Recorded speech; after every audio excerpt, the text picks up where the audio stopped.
अपन लोगों ने एक कंपोनेंट बना लिया था। तो कंपोनेंट है ना, एक फोल्डर बना लेते हैं। हर एक लाइटनिंग क्या आता है, एक कंपोनेंट आता है, ठीक है, और कंपोनेंट के अंदर फाइल्स रहते हैं। तो अपन ने कल माय न्यू कंपोनेंट 22 नाम का एक फोल्डर बना लिया था, राइट क्लिक करके लाइटनिंग वेब कंपोनेंट करके, ठीक है। और लाइटनिंग वेब कंपोनेंट का फोल्डर बनाने के बाद उसके अंदर 3 फाइल्स बना लिए थे, HTML, JS और metadata.js। ये तीनों फाइल ऑटोमेटिकली बन जाएगी, आपको बनाने की जरूरत नहीं है। तीनों फाइल ऑटोमेटिकली बन जाएगी, आपको बनाने की जरूरत नहीं है। तो इसके अंदर क्या रहेगा, तो मैंने आपको कल बताया था HTML के अंदर फ्रंट एंड का कोड रहेगा। जो भी हम लोग फ्रंट एंड पे दिखाएंगे वो HTML के अंदर रहेगा। HTML को जो कोड देगा वो कौन देगा, जावास्क्रिप्ट, ठीक है। तो HTML को कोड देने का काम करेगा ये जावास्क्रिप्ट। तो ये देखिए, ये जावास्क्रिप्ट पहले से लिख के आ चुकी है, तो ऐसी पूरी जावास्क्रिप्ट लिख के आ गई रही, जिसमें क्लास का नाम, एक्सटेंड, लाइटनिंग एलिमेंट, ठीक है, लाइटनिंग एलिमेंट यानी, ठीक है, वो लाइटनिंग नाम का एपीआई है, यानी जो लाइटनिंग और LWC नाम का फ्रेमवर्क यूज करते हैं ना। तो मैंने बताया था बैकएंड में हम लोग कौन सा फ्रेमवर्क यूज करते हैं, LWC का, ठीक है। तो LWC के फ्रेमवर्क के अंदर ये लाइटनिंग एलिमेंट नाम का क्लास है। LWC फ्रेमवर्क के अंदर लाइटनिंग एलिमेंट नाम का क्लास है। तो उस क्लास को बाय डिफॉल्ट अपने को एक्सटेंड करना पड़ता है, उस क्लास को अपने को एक्सटेंड करना पड़ता है। तो ये बाय डिफॉल्ट जब कोड लिख के आएगा तो उसमें सब कुछ लिख के आ जाएगा, अपने को लिखने की जरूरत नहीं है। बट सिंपल आपको बता रहा हूँ कि इसमें से हम लोग LWC नाम का फ्रेमवर्क यहाँ पे यूज कर रहे हैं। और अभी आपको मैंने जावा में भी बोला था, अगर कोई बाहर का क्लास है या बाहर की लाइब्रेरी है जो हम लोगों को क्लास के अंदर यूज करनी, तो हम लोग क्या करते हैं, इंपोर्ट करते हैं पैकेज को। क्या करते हैं हम लोग, पैकेज को क्या करते हैं, इंपोर्ट करते हैं। तो ये देखो बाय डिफॉल्ट ये पैकेज क्या हुआ है, इंपोर्ट हुआ है। तो पैकेज इंपोर्ट नहीं हुआ, LWC नाम का क्या है, फ्रेमवर्क है, उसके अंदर की लाइटनिंग नाम की क्लास क्या हुई है, इंपोर्ट हुई है। LWC नाम का जो फ्रेमवर्क है उसके अंदर की लाइटनिंग नाम की क्लास इंपोर्ट हुई है, और वो क्लास हम लोगों ने यहाँ पे यूज की है। यहाँ तक क्लियर है क्या? Yes sir. Yes sir. Yes sir. Yes. तो अभी मैं क्या कर रहा हूँ, एक वेरिएबल फ्रंट एंड पे प्रिंट कर रहा हूँ। तो वो वेरिएबल का नाम है ग्रीटिंग्स। तो मुझे फ्रंट एंड पे एक वेरिएबल प्रिंट करना है, बट वेरिएबल में डेटा कहाँ से आएगा, जावा स्क्रिप्ट से, ठीक है। तो डेटा आएगा जावा स्क्रिप्ट से, और वो डेटा मैं फ्रंट एंड के ऊपर क्या कर सकता हूँ, डिस्प्ले कर सकता हूँ, ठीक है। तो मैंने ब्रैकेट में यहाँ पे जो डिस्प्ले करने का काम है वो है कर्ली ब्रैकेट के अंदर। कोई भी चीज अगर डिस्प्ले करनी है तो कर्ली ब्रैकेट, और जो भी आपको डेटा, जो भी डेटा जावा स्क्रिप्ट से आएगा वो वेरिएबल का नाम। तो ये है ग्रीटिंग नाम का वेरिएबल, जो कि मैं जावा स्क्रिप्ट में बनाऊंगा, और उसको मैंने HTML पे क्या किया है, डिस्प्ले कर दिया, ठीक है। HTML पे क्या किया मैंने, उसको डिस्प्ले किया, ठीक है। अब यहाँ पे वो वेरिएबल कैसे बनाएंगे, तो वेरिएबल ऐसा डायरेक्टली बन जाता है, कुछ नहीं करना है आपको। अगर आप लोगों ने मेरे रिकॉर्डिंग्स देखे होंगे जावास्क्रिप्ट के, तो जावास्क्रिप्ट में वेल नाम का वेरिएबल रहता है, वहां पे इंट, स्ट्रिंग, बुलियन ऐसा देने की जरूरत नहीं है, क्योंकि जावास्क्रिप्ट क्या है, वीकली टाइप लैंग्वेज है। तो एक डेटा टाइप से दूसरे डेटा टाइप पे अपन आराम से कन्वर्ट कर सकते हैं, ठीक है। इसलिए इसके आगे में इंट, स्ट्रिंग, ठीक है, या वैल भी लिखने की जरूरत नहीं है। आप डायरेक्ट वेरिएबल लिखो और उसको वैल्यू दे दो, ठीक है। तो आप डायरेक्ट वेरिएबल लिख के उसको वैल्यू दे सकते हो, कोई मैटर नहीं करता यहाँ पे जावास्क्रिप्ट के अंदर। ये क्लियर है क्या? Yes sir. यस तो आप सर। वैल यानी वेरिएबल बोलते उसको, तो वैल नहीं भी लिखा तो भी चलता है, वैल नहीं भी लिखा तो भी चलता है। आप डायरेक्टली क्या कर सकते हो, वेरिएबल लो, उसको वैल्यूज दे दो, ठीक है। अब ये तो जावास्क्रिप्ट हो गई, नॉर्मल जावास्क्रिप्ट हो गई, और ये HTML का कोड हो गया जो फ्रंट एंड पे क्या हो रहा है, डिस्प्ले हो रहा है, ठीक है। बट यहाँ पे ये जो कंपोनेंट है, ये जो आपने कंपोनेंट बनाया, ये कहाँ पे डिस्प्ले करना है आपको। तो कहाँ पे डिस्प्ले का मतलब है कि इनकी 3 जगह है जहाँ पे डिस्प्ले कर सकते हैं। तो वो 3 जगह क्या है वो समझ लो। तो मैं अभी पहले कोई जो मैंने बनाया उसमें से मैं कॉपी कर रहा हूँ, आपको भी ऐसे ही कोड मिलेगा।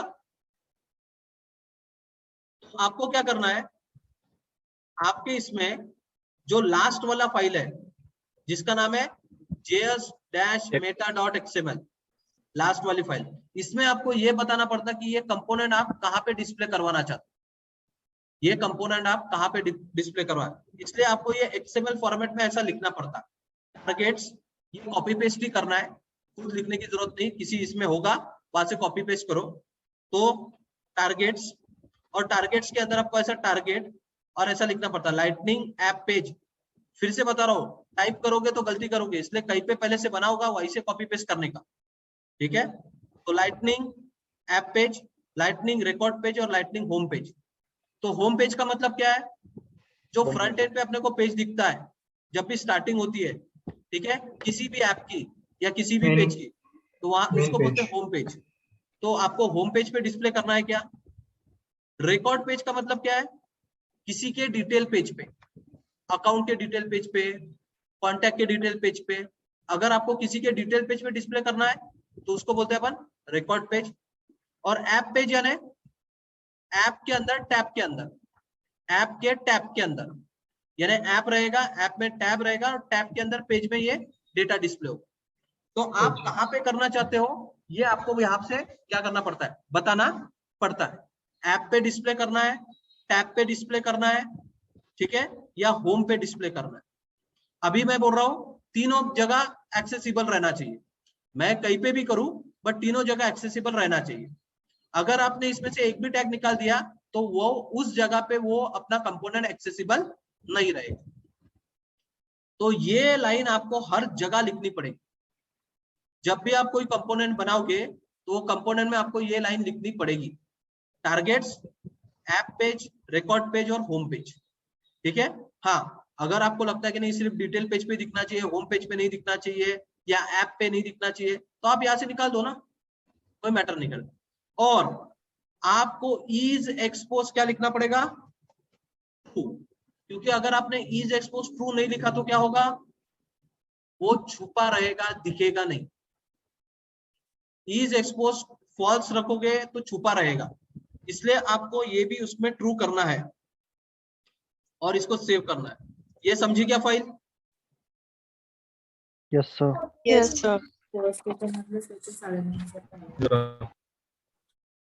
ठीक है, तो ये है इसका मेन कंसेप्ट, जिसमें टारगेट्स में क्या रहेंगे, ऐप पेज, रिकॉर्ड पेज और होम पेज, ठीक है।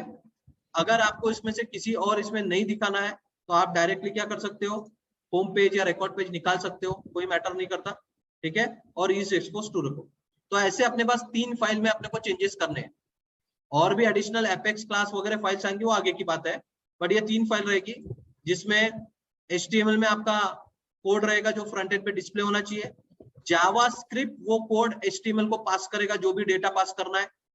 HTML में स्टैटिक कोड रहेगा, स्टैटिक समझता है ना, टेक्स्ट फील्ड, बटन, फ्रेम वैम जो बनाना है वो अपन किस में बनाएंगे, लाइटनिंग में बनाएंगे, ठीक है, यानी HTML में बनाएंगे। बट उसको डेटा कौन देगा, अभी कौन देगा, जावास्क्रिप्ट। क्या होता था, विजुअल फोर्स को डेटा कौन देता था, कंट्रोलर देता था, कंट्रोलर दे। अभी अपने पास कंट्रोलर नहीं है, अभी अपने पास यहाँ पे बीच में कौन है, जावास्क्रिप्ट। तो जावास्क्रिप्ट में डेटा तो 1500 महीना एंड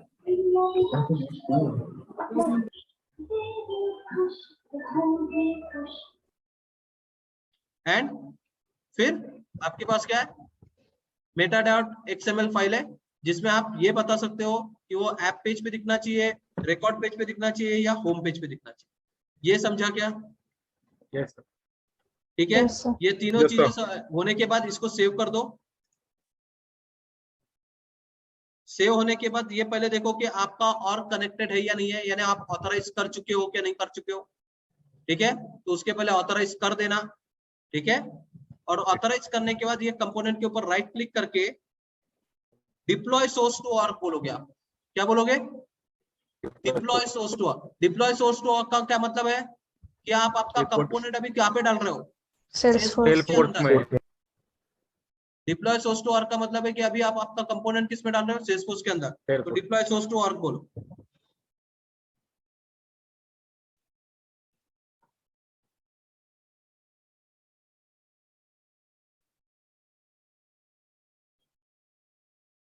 ठीक है, तो ऑर्ग में वो क्या हो गया, डिप्लॉय हो गया। ठीक है, अब ये डिप्लॉय होने के बाद अभी आप लॉगिन करो सेल्सफोर्स में। ठीक है, तो मैं ऑलरेडी लॉगिन हूँ, मैं फिर से एक बार लॉगिन कर देता हूँ। तो जरूरी नहीं कि हर बार कंपोनेंट में ये होता है, ये बहुत दिन से लॉगिन नहीं हुआ था इसलिए।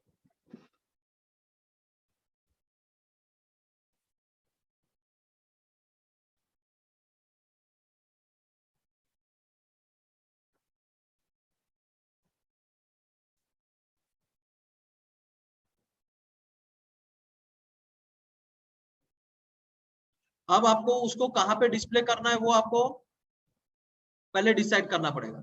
अभी सपोज मेरे को क्या करना है, कॉन्टैक्ट के डिटेल पेज पे उसको डिस्प्ले करना है। कॉन्टैक्ट के डिटेल हम लोग ऐप में भी डिस्प्ले करेंगे और होम पेज पे भी डिस्प्ले करेंगे, मैटर नहीं करता।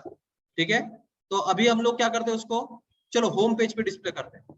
तो होम पेज पे जाओ, बट होम पेज पे एडिट नहीं आएगा क्योंकि किसी के तो भी होम पेज पे जाना पड़ेगा यहाँ से। ठीक है, तो अभी हम लोग क्या करते हैं, मार्केटिंग के होम पेज पे जाते हैं।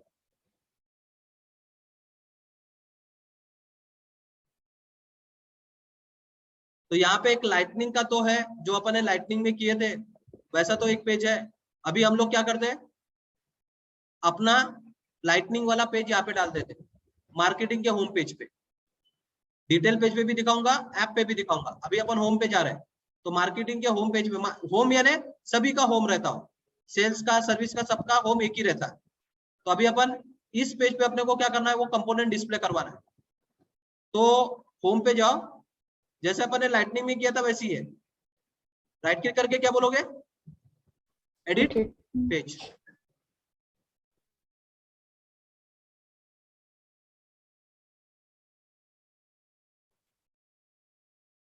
अब यहां से वो अपना कंपोनेंट सर्च करो। आपके कंपोनेंट का क्या नाम था, माय न्यू कंपोनेंट। तो यहाँ से अपना ये सर्च करो, माय न्यू, तो ये देखो आपका कंपोनेंट आ गया। ठीक है, इसको करो, यहाँ से करो और इधर ड्रैग करके ड्रॉप कर दो। समझा क्या, यहाँ से अपना कंपोनेंट सर्च करो, ये कंपोनेंट यहाँ पे आएगा क्योंकि अपन ने डिप्लॉय टू सोर्स बोला था।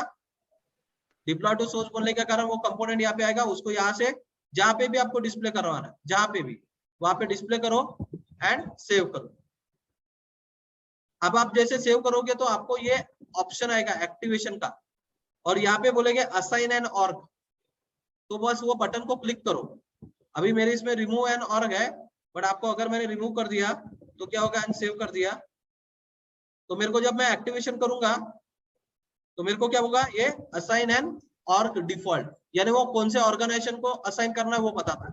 तो मैं बोलूंगा ओआरजी नाम के ऑर्गेनाइजेशन को असाइन करना, तो असाइन एन ऑर्ग, फिर वो बताता है मोबाइल में, लाइटनिंग में, यानी होम पेज पे कैसे दिखेगा वो बता रहा है, एंड सेव इट।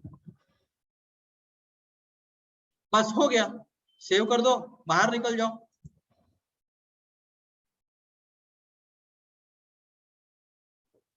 तो अभी अगर ये देखो इधर में, अभी अपन ने उसको कोई अच्छा चीजें नहीं दी है, सिर्फ नॉर्मल प्रिंट करवाए थे, इसलिए वो देखो हेलो वर्ल्ड लाइटनिंग दिख रहा है। यस समझा क्या, सर। हम लोगों ने सिंपल बनाया था, अभी उसको कोई अपन ने बैकग्राउंड वगैरह कुछ नहीं दिया था, इसलिए वो नॉर्मल इसमें दिख रहा है। ठीक है, आगे में वो भी सारी चीजें करेंगे, बट ये समझा क्या, how to create a component and how to display it on your Salesforce. Yes sir. पहले कंपोनेंट में कोड लिखो, फिर उसको डिप्लॉय टू सोर्स बोलो। सोर्स बोलने के बाद फिर यहाँ पे को जो भी पेज है, होम पेज पे, डिटेल पेज पे, जहाँ पे भी आपको डिस्प्ले करना है वहां पे आ जाओ। और वहां पे आने के बाद क्या करोगे, ठीक है, वहां पे आने के बाद क्या करोगे, आप वो कंपोनेंट को ड्रैग एंड ड्रॉप करो, वहां पे वो कंपोनेंट दिखना चाहिए। क्लियर है, यस सर। तो ये अपना पहला लाइटनिंग कंपोनेंट, इसका थ्योरेटिकल चीजें जाते हैं।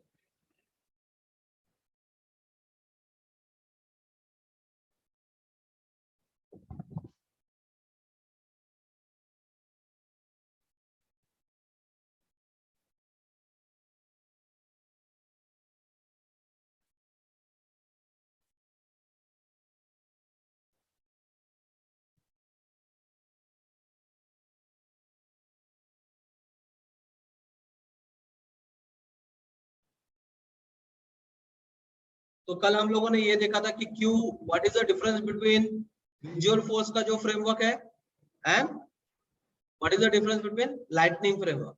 तो विजुअल फोर्स और लाइटनिंग में फर्क इतना ही है कि बीच में जावास्क्रिप्ट आ गया, और जो भी डेटा रीरेंडरिंग होगा क्लाइंट टू सर्वर, अब किसके बीच से होगा, वो किसके बीच से, जावास्क्रिप्ट। और जावास्क्रिप्ट रहती कहाँ पे है, ब्राउजर साइड। रहने के कारण कोड अपना लाइट वेट हो गया और अपनी सर्वर स्क्रिप्ट भी बच गई। और ये है अपना बेसिकली कोड जो मैंने अभी आपको बताया, ये सारी चीजें। अब यहाँ पे भी वेरिएबल्स रहते हैं, जैसे आपके पास भी वेरिएबल रहते थे, और जो वेरिएबल आपको क्या करने पड़ते थे, याद करो। हाँ, ये सब कुछ अभी आपको विजुअल फोर्स के जो कंसेप्ट है उसी को याद करवाऊंगा मैं। तो आप लोगों ने विजुअल फोर्स के अंदर वेरिएबल लिए थे, और वो वेरिएबल के आगे में क्या लिखा था, गेटर एंड सेटर। अगर वो आपको फ्रंट एंड पे प्रिंट करना है तो याद है क्या? यस ठीक है, तो हम लोगों को अगर कोई भी वेरिएबल फ्रंट एंड पे प्रिंट करवाना है तो हम लोग वो वेरिएबल के आगे में क्या लगा देते हैं, getter and getter and setter लगाने के कारण फायदा ये हो जाता है कि उसको अपन डायरेक्टली वेरिएबल क्या कर सकते हैं, फ्रंट एंड पे क्या कर सकते हैं, एग्जीक्यूट कर सकते हैं। Getter and setter that you know in Visualforce exist in Lightning Web Component as well. तो जैसा getter and setter Visualforce में है, वैसा ही getter and setter Lightning Web Component में भी है, यानी LWCB में ही। You define them in JavaScript, but अभी कहाँ डिफाइन करना पड़ेगा उसको, जावास्क्रिप्ट के अंदर। ठीक है, गेटर एग्जीक्यूट लॉजिक आपको पता है, गेट का मतलब क्या है, बैकएंड से कोड फ्रंट एंड पे दिखाना। तो अभी अपने गेट का क्या मतलब आएगा, जावास्क्रिप्ट से कोड HTML में दिखाना, और HTML का कोड अगर जावास्क्रिप्ट में लेके आना है तो सेटर। अभी भूल जाओ एपेक्स को या भूल जाओ कंट्रोलर को, अभी तुम्हारे पास कौन है, जावास्क्रिप्ट में, जहाँ पे पूरा कोड लिखा जाएगा। और फिर ये जावास्क्रिप्ट इंटरनली एपेक्स को कॉल करेगा, वो देखेंगे हम लोग बाद में। बट जावास्क्रिप्ट और अभी HTML का काम है अपने को। तो जावास्क्रिप्ट के अंदर कोई वेरिएबल है जो आपको फ्रंट एंड में डिस्प्ले करना है, तो आप उसको गेटर सेटर के थ्रू करवा सकते हो। ठीक है, जैसा यहाँ पे देखिए, आइटम नेम नाम का क्या है, वेरिएबल है। ठीक है, अब ये मेरे को फ्रंट एंड पे इसमें जो भी वैल्यू आएगी या फ्रंट एंड पे जो भी वैल्यू आएगी वो बैक एंड पे लेके आना है, तो मैं डायरेक्टली क्या करूंगा, वेरिएबल गेट और वेरिएबल सेट। दिख रहा है क्या, गेटर सेटर इन जावास्क्रिप्ट। जो भी वेरिएबल आपको फ्रंट एंड पे डिस्प्ले करना है वो डायरेक्टली वेरिएबल लो और उसके आगे में गेट लिखो। अब ये वेरिएबल जब भी डिस्प्ले होता है तो आपको क्या डेटा जाना चाहिए, जब भी ये वेरिएबल डिस्प्ले होता है आपको क्या डेटा जाना चाहिए, तो वो डेटा आप क्या कर सकते हो, इसमें डाल सकते हो। जैसे मैंने बोला दिस अपर केस आइटम, तो अपर केस आइटम में जो भी नाम होगा या जो भी वैल्यू होगी वो आइटम नेम जब भी डिस्प्ले होगा तब वो वैल्यू क्या होगी, फ्रंट एंड पे डिस्प्ले होगी। ठीक है, सेट का मतलब क्या है, बाहर से अगर कोई वैल्यू आ रही है तो वो वैल्यू को अपर केस कर लिया हम लोगों ने, अभी ऐसा थोड़ा लॉजिक लगाया कि बाहर से कोई वैल्यू आ रही है तो वो वैल्यू को हम लोग क्या कर रहे हैं, अपर केस में कन्वर्ट कर रहे हैं और फिर वो अपर केस वेरिएबल में डाल रहे हैं। यानी सेटर से हम लोग डेटा डाल रहे हैं उसमें और गेटर से डेटा फ्रंट एंड पे डिस्प्ले कर रहे हैं, और वो किसके थ्रू कर रहे हैं, आइटम नेम नाम के वेरिएबल के थ्रू। और आइटम नेम नाम के वेरिएबल पे गेटर सेटर कैसे लगता है, गेट और सेट। सेट में कभी भी क्या होगा, बाहर से वैल्यू आएगी, गेट में कभी भी क्या होगा, रिटर्न होगा। ये दिख रहा क्या, ये समझ में आ रहा क्या, गेट सर यस। तो आपको ये बोला जा सकता है कि मेरे को एक वेरिएबल है उसके ऊपर गेटर सेटर लगा के उसमें वैल्यूज क्या करनी है, फ्रंट एंड पे डिस्प्ले करना है। तो आप वेरिएबल ऊपर में डिफाइन करो, उसके साथ ऐसा गेटर लिख के जो भी वैल्यू आपको रिटर्न करवानी है वो रिटर्न करो। और अगर आपको फ्रंट एंड से वैल्यू लेनी है तो आप सेट लिख सकते हो, फ्रंट एंड में जो भी, यानी टेक्स्ट फील्ड में अगर कोई वैल्यू जाती है तो वैल्यू इधर आएगी, वो वैल्यू को आप जो भी अपर केस लोअर केस या जो भी लॉजिक लगाना है वो लॉजिक लगाओ, वो आपके वेरिएबल में आ जाएगा। जिसका मतलब आपको समझता है, ये अंदर का वेरिएबल। जावा का और जावास्क्रिप्ट के exact code concept clear same ही रहेंगे, इसलिए आपका जावा स्ट्रांग है तो आपको जावास्क्रिप्ट सीखने में मदद ही होगी। ये है क्या clear? Yes sir. Conditional rerendering, conditional rerendering आपने देखा है विजुअल फोर्स के अंदर, याद है क्या, कहां पे देखा है कंडीशनल रीरेंडरिंग? कंडीशन के हिसाब से दिखता है या छुपता है? header, footer, Re-render. Page initial standard controller में पेज इनिशियल में अपन ने बटन बनाई थी और बटन के ऊपर री रेंडर नाम का एक फंक्शन दिया था। देखो सब कुछ कंसेप्ट विजुअल फोर्स का ही यहाँ पे एप्लीकेबल होगा। विजुअल फोर्स में किया था वही चीज यहाँ पे आप लाइटनिंग में करोगे। तो अगर आपको याद होगा तो विजुअल फोर्स में अपन ने स्टैंडर्ड कंट्रोलर जब लगाया था तो लिस्ट दिखाई थी और वहां पे अपन ने पेज इनिशियल नाम का कंसेप्ट यूज किया था। पेज इनिशियल नाम के कंसेप्ट पे हम लोगों ने बटन के ऊपर क्लिक करने के बाद प्रीवियस नाम की मेथड की थी और एक री रेंडर नाम का एक एट्रीब्यूट था। वहां पे अपन ने क्या यूज किया था, हैज प्रीवियस। री रेंडर नाम के जो कंपोनेंट को क्या लगता था, ट्रू या फॉल्स, ट्रू या फॉल्स लगता था उसको। और वो ट्रू या फॉल्स का क्या मतलब रहता था, अगर ट्रू है तो वो बटन दिखती थी, अगर ट्रू नहीं है यानी फॉल्स है तो वो बटन क्या हो जाती थी, छुप जाती थी। याद है क्या? Yes sir. बहुत सारे लोग यस सर बोलेंगे और कोई चीज, ठीक है चलो दिखाई देता हो आपको। हाँ।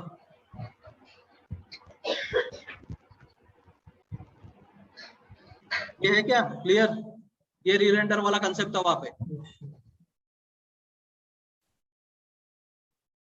क्या क्लियर? री रेंडर, प्रीवियस और हैज नेक्स्ट, ठीक है। और इसके जो डेटा दिखता था, यानी सॉरी डेटा नहीं, बटन दिखती थी या बटन क्या होती थी, छुप जाती थी, ठीक है। तो वही सेम कंसेप्ट हम लोग लाइटनिंग में भी लगा सकते हैं, वही सेम, बट उसके लिए अलग टैग है।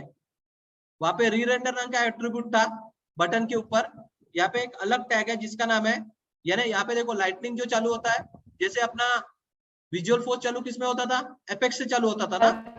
यहाँ पे लाइटनिंग चालू होता है टेम्पलेट के थ्रू, लाइटनिंग चालू होता है टेम्पलेट के थ्रू, ठीक है। तो template if true, if colon true, यानी आपको टेम्पलेट लिखना है, उसमें लिखना है इफ कोलन ट्रू, और इसमें जो भी वेरिएबल आप डालोगे या जो भी मेथड डालोगे, इसने आपको रिटर्न क्या करना चाहिए, ट्रू या फॉल्स।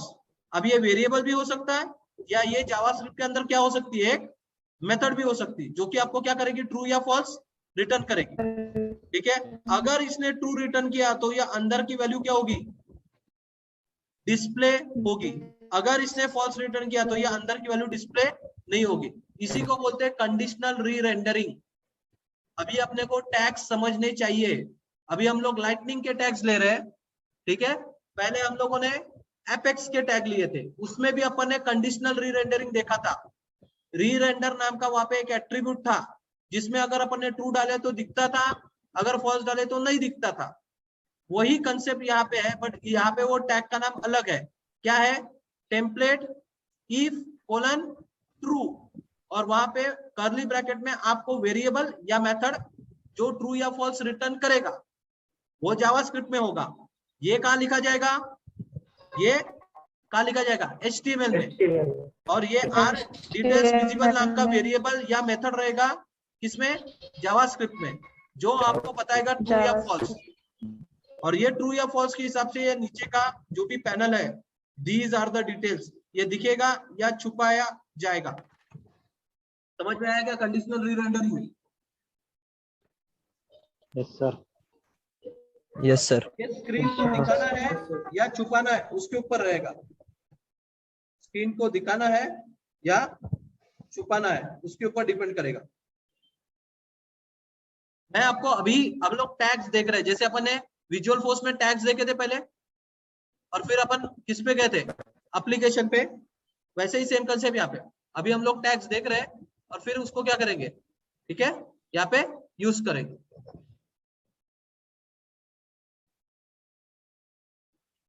री रेंडरिंग लिस्ट, री रेंडरिंग लिस्ट यानी लिस्ट को डिस्प्ले करना है।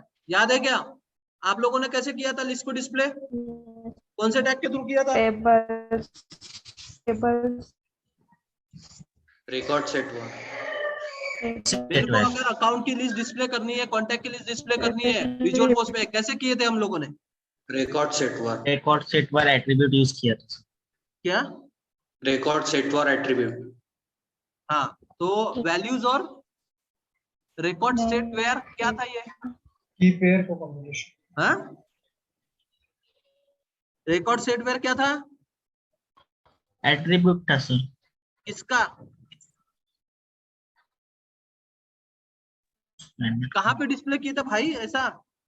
मैं पूछ रहा हूँ अकाउंट की लिस्ट, कॉन्टैक्ट।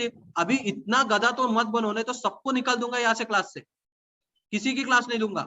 इतने आप लोग इतने भी बेवकूफ हो क्या? आप लोगों ने इतने एग्जांपल किए हैं लिस्ट के, किसी को नहीं पता लिस्ट कैसे डिस्प्ले होती है? कैसे होती है लिस्ट? कौन सा टैग है?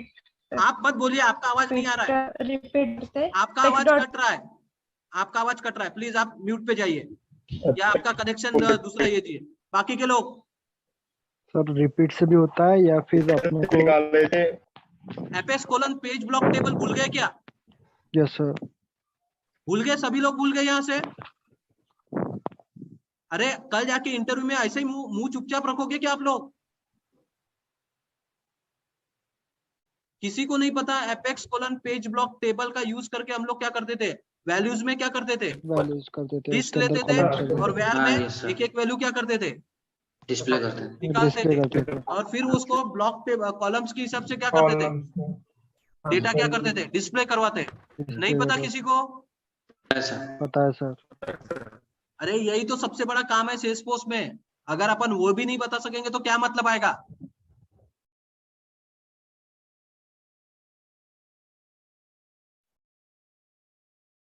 आनंद, अनिल, अबे तुम लोगों का, हिमांशु, आवाज नहीं क्या मुंह में? Yes sir. क्या यस सर? मयूरी, आपको आवाज नहीं है? आप लोग क्या सिर्फ पिक्चर देख रहे हो कि यहाँ पे पिक्चर देखने के लिए आए हो क्या आप लोग? मीनल, आपको भी आवाज नहीं है? What you are doing in this class? Sir internet connection काफी लूज। कनेक्शन? आपका कनेक्शन लूज है, फिर क्लास काय को कर रहे हैं? कल जाके कंपनीज में क्या करोगे आप लोग? कंपनीज में जाके यही बहाना दोगे क्या? If you are working from home. Actually मेरे को मैसेज। बाकी के लोग, मैंने पहले भी बता था, you have to present here and you have to present personally. What does personally means? सिर्फ रिकॉर्डिंग के लिए आओगे ना तो रिकॉर्डिंग सबकी बंद कर दूंगा मैं। Right now this is a very crucial time. अगर हम लोग अभी लाइटनिंग पढ़ रहे हैं और अपने को लाइटनिंग में विजुअल पोस्ट के कंपोनेंट जो कि अभी हुए हैं, अगर हम लोग बोल नहीं सकते, so what is your use?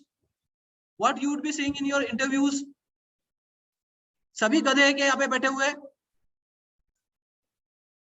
मेरे को इतना हार्ड क्यों होना पड़ रहा है? मैं पूछ रहा हूँ, चिल्ला के दो लोग मुंह से बकते हैं और 40 लोग यहाँ पे सिर्फ ये करते हैं। अनिल, आपको आवाज है क्या नहीं है? क्या है? मैं आके तुम्हारे मुंह से आवाज निकालूंगा क्या? कैसे लिस्ट डिस्प्ले हुई है विजुअल फोर्स में? कैसी होती है लिस्ट डिस्प्ले विजुअल फोर्स में? अगर मेरे को लिस्ट डिस्प्ले करने क्या करना पड़ता है? टेबल यूज करना पड़ता है। अरे बच्चे हो क्या यार तुम लोग कि तुमको मेरे को इतने इससे बताना पड़ रहा है? You have to be personally. अगर अभी मुंह नहीं खोलोगे तो क्या इंटरव्यू में ऐसे चुपचाप बैठे रहोगे क्या?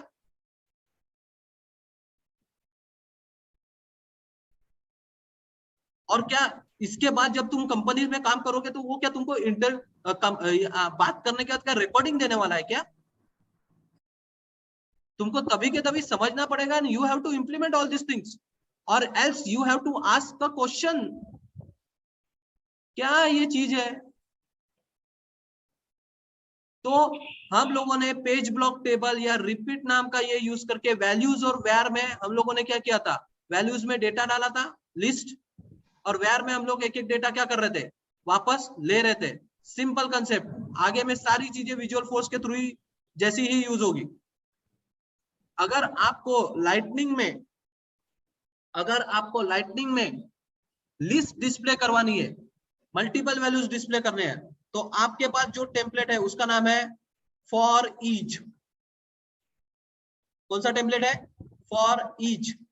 तो वहां पे वैल्यू था और वेयर था। क्या था? वैल्यूज था और क्या था? वेयर था। अभी यहाँ पे क्या है? For each for item, for each for item. तो फॉर ईच में आपका पूरा कलेक्शन रहेगा। जैसे मेरे पास कॉन्टैक्ट है, कॉन्टैक्ट की पूरी लिस्ट है, तो फॉर ईच में आप कॉन्टैक्ट्स की पूरी लिस्ट दोगे और फॉर आइटम में एक एक कॉन्टैक्ट वापस निकालोगे। आप फॉर आइटम में नाम कोई भी डाल सकते हो, आपकी मर्जी। जैसे अपन वेयर में नाम कुछ भी डाल सकते थे ना, वैसे वैल्यूज में पूरी की पूरी लिस्ट रहती थी, वेयर में आप कोई भी नाम डाल के उसको कलेक्ट करते थे। वैसे यहाँ पे भी फॉर ईच में आपका पूरा लिस्ट रहेगा। जैसे भी कॉन्टैक्ट्स लिखा है, कॉन्टैक्ट्स यानी कॉन्टैक्ट्स की लिस्ट, और फॉर आइटम में क्या रहेगा? क्या रहेगा? एक एक कॉन्टैक्ट। अभी एक एक कॉन्टैक्ट यानी एक एक रिकॉर्ड वापस निकलेगा। फिर आप उस रिकॉर्ड में से वैल्यूज को क्या कर सकते हो? डिस्प्ले करवा सकते हो। अगर आपको पैराग्राफ के हिसाब से करना है, डिवीजन के हिसाब से करना है, तो आप कर सकते हो, आपकी मर्जी। ये क्लियर है क्या? Yes sir. Yes sir, yes sir. Display, क्योंकि ये टैग बहुत इंपॉर्टेंट है, क्योंकि आपको लाइटनिंग में भी ये बोला जाएगा कि लिस्ट डिस्प्ले करवाओ, जैसे आपने विजुअल फोर्स में किया था। क्योंकि डेटा तो सेम ही है ना, सेल्स फोर्स में अकाउंट, कॉन्टैक्ट ये तो वही रहेंगे, वो चेंज होने वाले नहीं है, सिर्फ डिस्प्ले अलग हो जाएगा। तो डिस्प्ले करने के लिए आपको ये टैग्स का भी यूज करना है, for each and for item. But यहाँ पे और एक समझ लो, जब भी आप कोई भी कॉलम को निकालोगे, जैसे मैं अभी कौन से कॉलम को निकाल रहा हूँ? Contact dot name. तो जो भी कॉलम को लगा निकालोगे उसके ऊपर उसकी आईडी होनी चाहिए। कोई भी कॉलम को, जितने भी कॉलम से आप यहाँ से निकालोगे, तो हर एक के ऊपर क्या होनी चाहिए? उसकी आईडी। तो आप ऐसा पैराग्राफ लेके की, यानी हर एक कॉलम के साथ की होनी चाहिए, की होनी चाहिए। ये उसका फॉर्मेट है, ये इसका फॉर्मेट है, इसको आप चेंज नहीं कर सकते, ये इसका खुद का फॉर्मेट है। तो यहाँ पे नाम रहेगा, जो भी आपको नाम डिस्प्ले करवाना है, नया आईडी, एड्रेस, जो भी आपको डिस्प्ले करना है, तो कर्ली ब्रैकेट में वो ये रहेगा। और पैराग्राफ में की में क्या रहेगा? की में कॉन्टैक्ट की आईडी, यानी जो भी यूनिक आईडी ही रहेगी। तो कल जाके अगर मैंने यहाँ पे क्या किया, कॉन्टैक्ट डॉट फर्स्ट नेम, तो कॉन्टैक्ट डॉट फर्स्ट नेम के ऊपर में भी क्या रहेगा? पैराग्राफ रहेगा, ठीक है। और की में क्या रहेगा? कॉन्टैक्ट का आईडी। तो हर एक कॉलम के ऊपर में क्या होना चाहिए? आईडी होनी चाहिए ही चाहिए। क्लियर है क्या? Yes sir. सर एक पूछना था, जैसे हम हाँ बोलिए। जैसे सर उसमें हम कॉलम यूज करते थे, यहाँ पे हम पैराग्राफ यूज कर रहे हैं क्या? पैराग्राफ तो सिर्फ आईडी देने के लिए, फिर बाद में क्या, वो HTML का फॉर्मेट है, HTML का आप टैग यूज करके उसको टेबल, रो, कॉलम में दे सकते हो, TD TR फॉर्मेट। HTML में TD और TR फॉर्मेट में रोज कॉलम में डेटा जाता है, अगर HTML याद होगा तो, या HTML मैंने पढ़ने को बोला था, ठीक है। तो फिर वो TD TR लगा के आप रोज कॉलम में डेटा डाल सकते हो। तो आप यहाँ पे पूरा HTML यूज कर सकते हो और बीच में लाइटनिंग के क्या कर सकते हो? टैग यूज कर सकते हो, ठीक है। सर जैसे अभी ये एक पैराग्राफ दिया अपने पी की, और उसमें कॉन्टैक्ट की आईडी दी है, उसके अंदर अपन ने कॉन्टैक्ट का नेम दिया, उसी के नीचे कॉन्टैक्ट का लास्ट नेम, फोन नंबर उसी में दे सकते हैं ना? नहीं नहीं, हर एक कॉलम के साथ अलग अलग चीज लगती है। अच्छा, अगर मतलब आपने अगर कल कॉन्टैक्ट जाके का फोन नंबर कॉन्टैक्ट डॉट देना है फर्स्ट तो नेम डाला, अलग। सुन लो, कॉन्टैक्ट डॉट फर्स्ट नेम डाला नीचे में, तो उसके साथ भी आपको क्या करनी पड़ेगी? आईडी हर एक के साथ देनी पड़ेगी।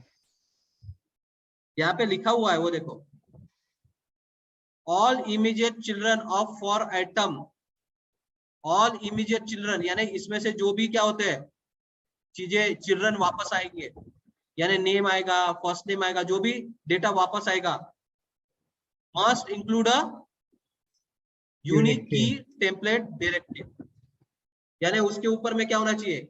यूनिक की टेम्पलेट डायरेक्टिव होना चाहिए, यानी की होनी चाहिए हर एक कॉलम के साथ।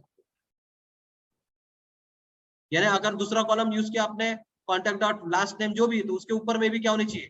की होनी चाहिए। है क्या कंसेप्ट क्लियर?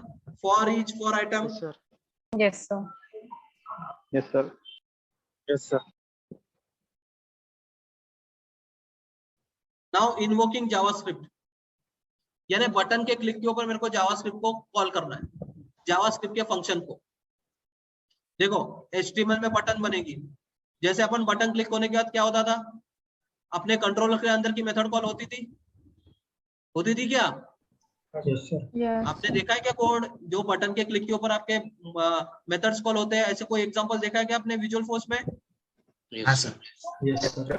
यस सर, देखा है नहीं देखा है? Record. Yes, sir. बहुत देखा है आप लोगों ने, बहुत सारी चीजें देखी। अब वही चीज मैं आपको यहाँ पे बता रहा हूँ, ठीक है? अब वही चीज मैं आपको यहाँ पे बता रहा हूँ कि फ्रंट एंड पे एक बटन है, उसके क्लिक के ऊपर जावास्क्रिप्ट का फंक्शन कैसे कॉल हो। फ्रंट एंड पे बटन है और उसके क्लिक के ऊपर जावास्क्रिप्ट का फंक्शन कॉल करना है। इसका फंक्शन जावास्क्रिप्ट का क्या करना है, फंक्शन कॉल करना।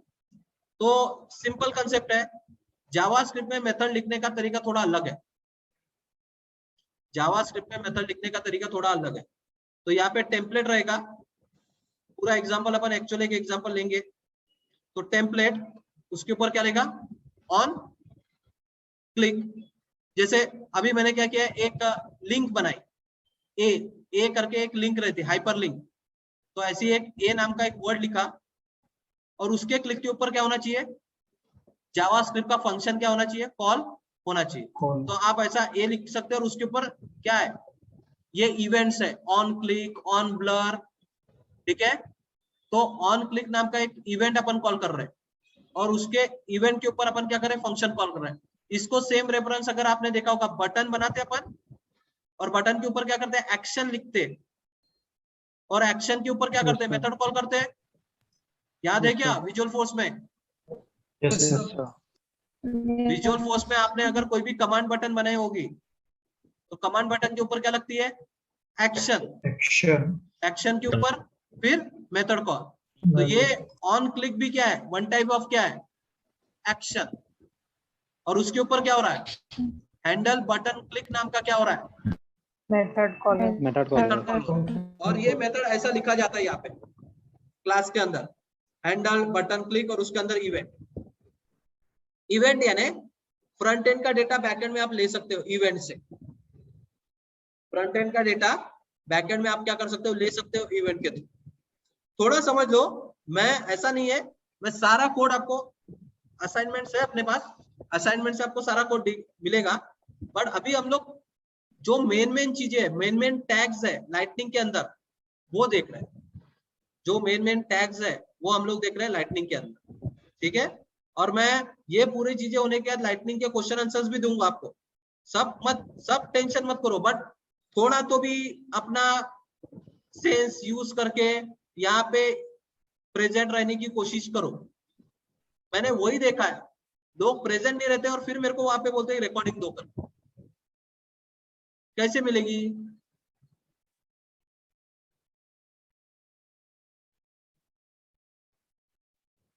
ठीक है?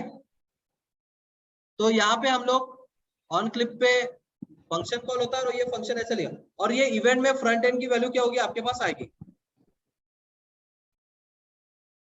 ठीक है? तो इसी को अगर आप आपके क्लास के साथ, एपेक्स के पेज के साथ जोड़ना चाहो तो कैसे होगा? एपेक्स के पेज में क्या रहता है, याद करो ये चीज, क्या रहेगा, कंट्रोलर, यानी वही है, कंपैरिजन वैसे ही होगा। कंट्रोलर है, कंट्रोलर में सपोज यहाँ पे देखो एपेक्स का ही कोड और वही लाइटनिंग में कोड कैसे लिखा जाता है वो मैं बता रहा हूँ। दोनों कंपेयर करेंगे, एपेक्स का कोड एंड क्या है, लाइटनिंग का कोड, ठीक है?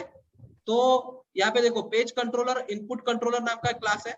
हाँ, अभी मैंने थोड़ा क्लास का नाम अलग लिखा है यहाँ पे, बट यहाँ पे नाम क्या रहेगा, इनपुट कंट्रोलर, ठीक है? ये डॉक टाइप का वगैरह कुछ काम नहीं है। फॉर्म लिखा क्योंकि बटन के क्लिक के ऊपर कंट्रोलर कॉल होने वाला था सर्वर साइड से। एक इनपुट का क्या लिखा, apex colon input type number, यानी एक टेक्स्ट फील्ड बनाई नंबर वाली, उसको लेबल दिया नंबर ऑफ एम्प्लॉय, और ये नंबर ऑफ एम्प्लॉय नाम की जो टेक्स्ट फील्ड है इसमें जो भी टाइप होगा वो बैकएंड पे मेरे को मिलना चाहिए।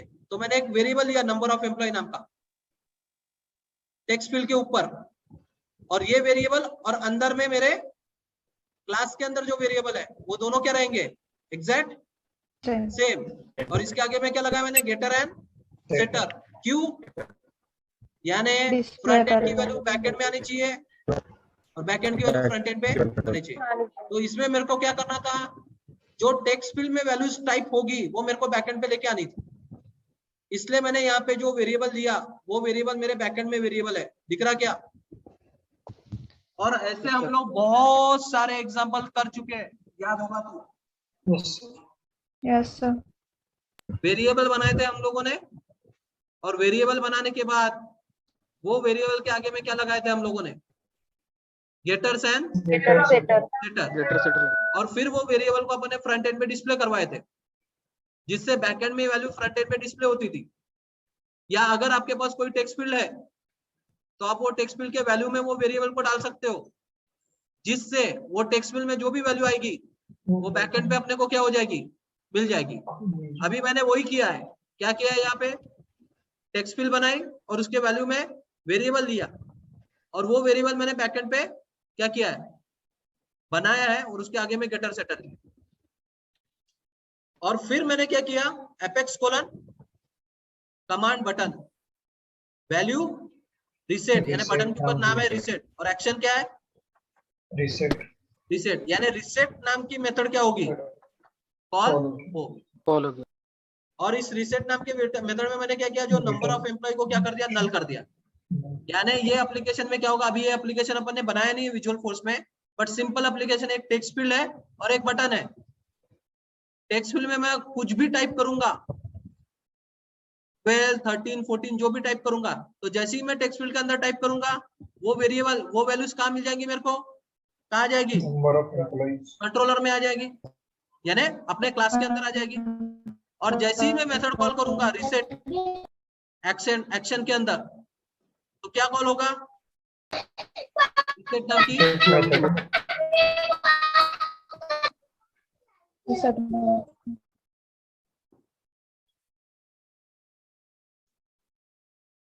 क्या कॉल होगा, रिसेट नाम की मेथड कॉल होगी।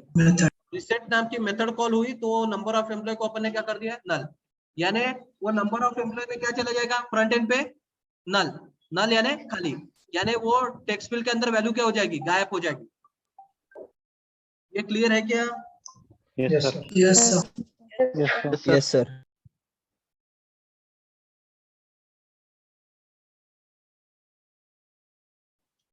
ये कोड अभी भी तुमको किसी को कोई क्वेश्चन होगा, ये कोड में पूछ सकते हो। सिंपल कोड है, एक वेरिएबल और एक मेथड है। वेरिएबल फ्रंट एंड पे डिस्प्ले हो रहा है टेक्स्ट फील्ड के अंदर, और बटन के क्लिक और मेथड कॉल हो रही है। वेरिएबल में जो कुछ भी आप टाइप करोगे बैक एंड पे आ जाएगा नंबर ऑफ एम्प्लॉय में, और जैसे ही आप बटन क्लिक करोगे तो नंबर ऑफ एम्प्लॉय में आप नल डाल रहे हो, तो जैसे ही आप नल डालोगे तो फ्रंट एंड पे क्या हो जाएगा, वैल्यूज मिट जाएगी। फिर से देख लो कोड, कोई क्वेश्चन होगा तो पूछ सकते हैं इसके ऊपर।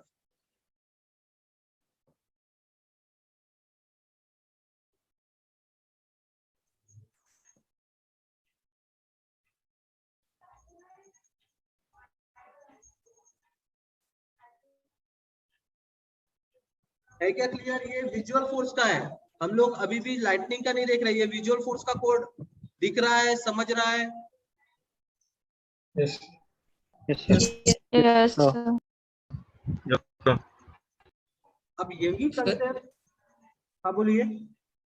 सर ये डॉग टाइप में ये वर्जन डालना पड़ेगा? अरे नहीं रे दादा, डॉग टाइप भूल जाओ, डॉग टाइप का कोई लेना देना। मेरे को लगा कि कोई क्या करेगा, जो भलती चीज है उसके ऊपर ध्यान देगा, जो मेन चीज है उसके ऊपर ध्यान नहीं देगा कोई। डॉग टाइप का ये गलती से लिखा गया हुआ। मेन चीज आपका कंट्रोलर है, आपका फील्ड है, आपकी बटन है, इसमें प्रॉब्लम है क्या? नहीं सर। अपनी गंदी आदत क्या है, जिस पे ध्यान नहीं देना उस पे पहले ध्यान जाएगा, पर जो कोड है उसके ऊपर ध्यान नहीं जाएगा। एक्चुअली क्लास दिख नहीं रहा था मेरे को, एक्चुअली डिस्कनेक्ट हो गया था। अब यही कंसेप्ट हम लोग लाइटनिंग के थ्रू करना चाहिए। तो लाइटनिंग के थ्रू क्या करेंगे, लाइटनिंग में आपको एक क्या बनानी है, टेक्स्ट फील्ड बनानी है, और एक क्या बनानी है, बटन। तो कोड कैसे लिखा जाएगा, फिर से समझो, ये कोड आपको लिखना पड़ेगा। मैं ये एग्जांपल करके नहीं दिखाऊंगा आपको। एक क्या करोगे, एक कंपोनेंट बनाओ, कंपोनेंट के अंदर फिर से कल के लिए असाइनमेंट है आपके लिए। मैं अभी समझा के देता हूँ पूरा कोड, बट कल के लिए आपको असाइनमेंट है। एक कंपोनेंट बनना चाहिए, कंपोनेंट के अंदर फ्रंट एंड पे आपको एक टेक्स्ट फील्ड बनानी है। तो टेक्स्ट फील्ड कैसी बनती है, लाइटनिंग डैश इनपुट, टाइप क्या रहेगा, नंबर। सेम कोड जो ऊपर का कोड है वही कोड में आपको नीचे में इसके थ्रू बता रहा हूं मैं, लाइटनिंग के lightning dash input type number. एक मिनट,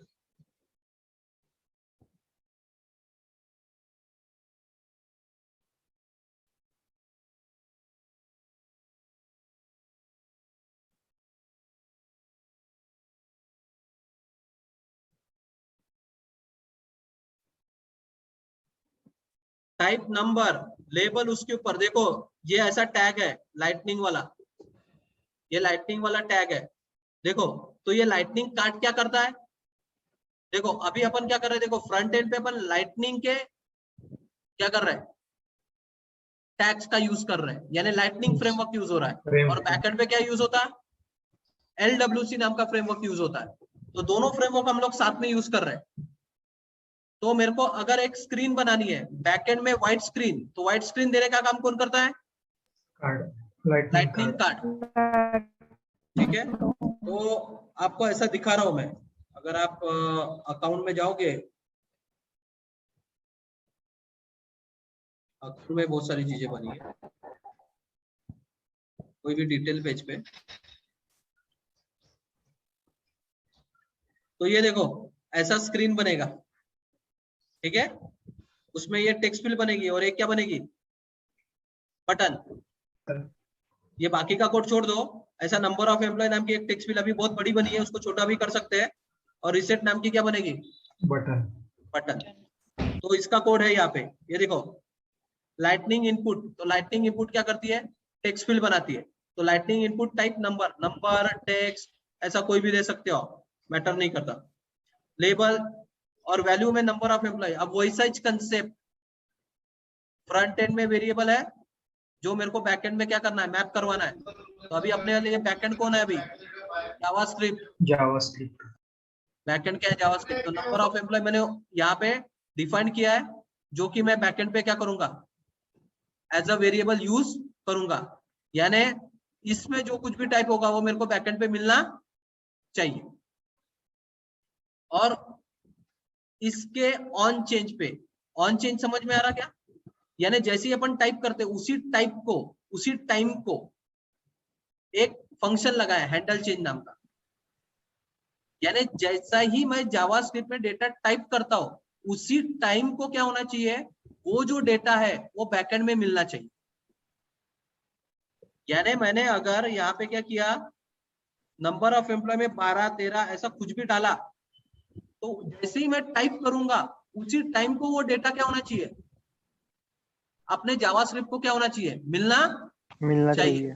अगर आप यहाँ पे देख रहे हो, मैं जैसे ही नंबर टाइप कर रहा हूँ उसके हिसाब से डेटा क्या हो रहा है, चेंज हो रहा है कि नहीं हो रहा। तो ये किसके थ्रू हो रहा है, क्योंकि ये दोनों अपना फ्रंट एंड और अपना डेटा दोनों किस में है, ब्राउजर साइड में, ब्राउजर साइड। इसलिए सर्वर का ट्रिप नहीं होता, सर्वर ट्रिप नहीं हो रहा है, डेटा आ तो रहा है मेरे को बराबर, वो भी डेटा बैकएंड से आ रहा है। बट अभी जावास्क्रिप्ट होने के कारण जैसे ही मैं कोई भी नंबर टाइप करूंगा वो डेटा ऑटोमेटिकली रिफ्लेक्ट हो रहा है और कोई सर्वर ट्रिप नहीं हो रही है, क्योंकि अपना HTML और जावास्क्रिप्ट दोनों कहाँ पे है, ब्राउजर साइड। तो वही कंसेप्ट मेरे को यहाँ पे चाहिए था कि जैसे ही मैं बटन, यानी जैसे ही मैं ये टेक्स्ट फील्ड में वैल्यूज टाइप करूंगा, अभी ये नीचे वाला कोड तो अलग है, बट जैसे ही मैं ये टेक्स्ट फील्ड में वैल्यूज टाइप करूंगा वो वैल्यू मेरे को किस में मिलनी चाहिए, जावास्क्रिप्ट में मिलनी चाहिए। इसलिए हम लोगों ने क्या किया है,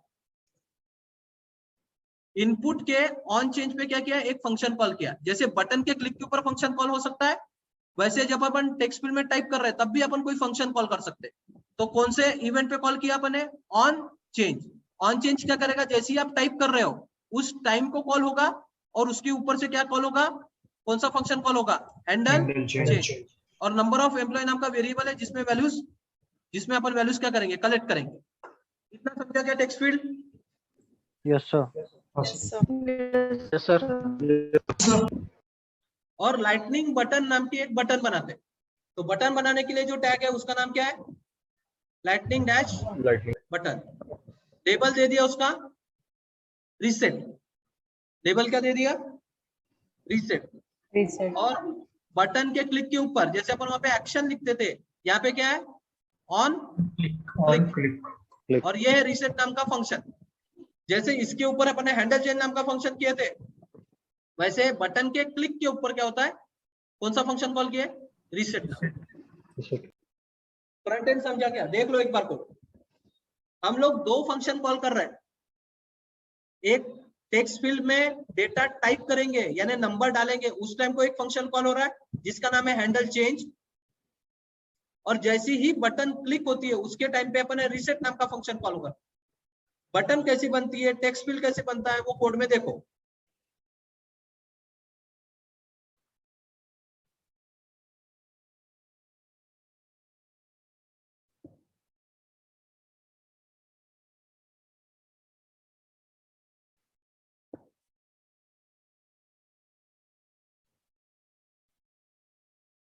क्लियर है क्या? Yes, sir. Yes, sir. चलो जावास्क्रिप्ट देखते हैं इसका। तो जावास्क्रिप्ट में नंबर ऑफ एम्प्लॉय नाम का एक वेरिएबल ले लेंगे जो कि अपन ने फ्रंट एंड पे क्या किया है? यूज किया है। डायरेक्ट मैपिंग रहेगी इनके बीच में। जैसा ये मैपिंग था ना किसके साथ? नंबर ऑफ एम्प्लॉय और अपने क्लास के साथ। वैसे ही अभी अपना नंबर ऑफ एम्प्लॉय नाम का वेरिएबल जो अपन ने टेक्स्ट फील्ड में डाला है उसका मैपिंग अपना किसके साथ रहेगा? जावा स्क्रिप्ट के वेरिएबल के साथ। ये दोनों के बीच में वो मैपिंग रहेगा। अब अपन ने क्या किया? Handle event, handle change. Handle change कब कॉल होगा? कब कॉल होगा? On change पे। जैसे अपन डेटा क्या करेंगे उसमें टाइप करेंगे उसी टाइप। Enter करेंगे. हाँ, और हैंडल चेंज में अपन ने क्या किया? ब्रैकेट में लिया इवेंट। इवेंट क्या करेगा? फ्रंट एंड की वैल्यू बैक एंड पे दे देगा अपने। इवेंट से अपने को क्या होता है? जो भी फंक्शन कॉल होता है, अगर फंक्शन कॉल होते वक्त आपको फ्रंट एंड में जो भी डेटा है वो बैक एंड पे चाहिए तो आप आपके फंक्शन के आगे में क्या लिख दोगे? इवेंट। और event dot detail dot value, जो इवेंट है उसमें डिटेल डॉट, ये क्या करेगा? जो आपने टाइप किया है वो वैल्यू आपके नंबर ऑफ एम्प्लॉय में डाल दे। यानी क्या हो जाएगा? जैसे ही ये हैंडल चेंज नाम का फंक्शन कॉल हो जाएगा, जो कि कब कॉल होगा? जैसे ही अपन टाइप करेंगे टेक्स्ट फील्ड के अंदर, जैसे ही ये हैंडल चेंज नाम का फंक्शन कॉल होगा, आपने इवेंट लिया इसके अंदर, event dot detail dot value क्या करेगा? जो भी आपने टाइप किया वो डेटा लेगा और किस में डाल देगा? अपने नंबर ऑफ एम्प्लॉयमेंट। यानी जैसे ही वो टाइप होगा तो नंबर ऑफ एम्प्लॉयमेंट डेटा आ गया, हो गया। अब मेरे को क्या करना था? जैसे ही रीसेट बटन कॉल हुई, नंबर ऑफ एम्प्लॉयमेंट को क्या कर देना था? खाली। क्या किया मैंने? नंबर ऑफ एम्प्लॉय को नल कर दिया। तो जैसे ही नल करूंगा फ्रंट एंड पे वो डिस्प्ले हो जाएगा क्योंकि मैपिंग है डायरेक्टली। यही तो है एग्जांपल ये। जैसे ही मैं इसको क्या करूंगा? रीसेट, तो ये 1 2 3 क्या हो जाएगा? यहाँ से टाइप हो जाएगा। समझा क्या? Yes sir. Yes, sir. तो यही कोड है यहाँ पे पूरा का पूरा। दो फंक्शन है, एक फंक्शन में मेरे को फ्रंट एंड की वैल्यू चाहिए थी इसलिए मैंने इवेंट लिया है, दूसरे इसमें मेरे को फ्रंट एंड की वैल्यू नहीं चाहिए थी इसलिए मैंने क्या किया? इवेंट नहीं लिया। उसमें इवेंट से मेरे को फ्रंट एंड की वैल्यू आएगी जो कि मैं अपने वेरिएबल में डाल देता हूँ, नंबर ऑफ एम्प्लॉय। और जैसे ही रीसेट बटन कॉल हुई, नंबर ऑफ एम्प्लॉय को खाली कर देना, तो मैंने नंबर ऑफ एम्प्लॉय नल कर दिया। Number of employ front end के साथ मैप है इसलिए इसको नल किया तो फ्रंट एंड पे खाली हो जाएगा। Yes. समझा क्या लाइटनिंग का कोड ये? Sir. तो मैं आज के इसमें आपको असाइनमेंट भी भेजूंगा, जो जिस असाइनमेंट में ये प्रोग्राम है, ये थ्योरी भी भेजूंगा और रिकॉर्डिंग भी भेजूंगा। ये करके आपको कहाँ पे डिस्प्ले करना है इसको? डिटेल पेज पे, होम पेज पे नहीं। तो आप डिस्प्ले कैसे करोगे डिटेल पेज पे इसको? किसी के भी डिटेल पेज पे जाओ, किसी के भी, जैसे मेरे को अभी कॉन्टैक्ट के डिटेल पेज पे ये डिस्प्ले करवाना है, तो मैं आपके कॉन्टैक्ट के डिटेल पेज पे जाओ, कोई भी कॉन्टैक्ट के डिटेल पेज पे, यहाँ से क्या करोगे, इसको ऊपर में सेटअप में एडिट पेज, एडिट पेज,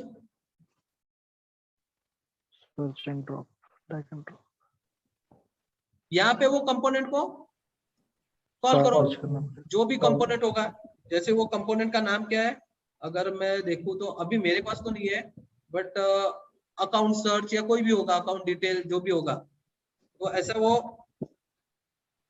ये करो, इसको इधर से इधर क्या कर दो, जहाँ पे भी तुमको क्या करना है, ड्रैग एंड ड्रॉप, जहाँ पे भी, यहाँ पे ऊपर में नीचे, यहाँ पे जहाँ पे भी करना है ड्रैग एंड ड्रॉप कर दो, यहाँ से सेव करो, एक्टिवेट करने असाइन एंड और आएगा, क्लिक करो और बाहर निकल जाओ, वो कंपोनेंट वहां पे आ जाएगा।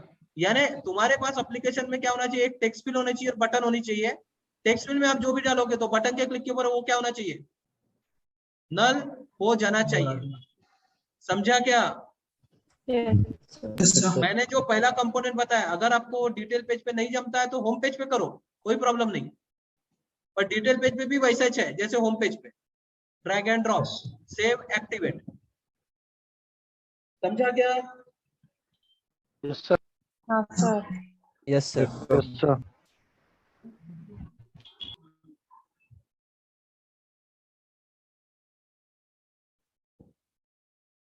कल कितने बजे लेना है क्लास? कल 6 बजे ले सकते हैं? Yes sir. हाँ सर। सभी लोग क्लास में जो है? हाँ sir. Yes sir. Yes sir. Yes sir. ठीक है, सो कल हम लोग 6 बजे, क्लियर है? यानी जल्दी हो जाएगा अपना। Yes sir. चलो।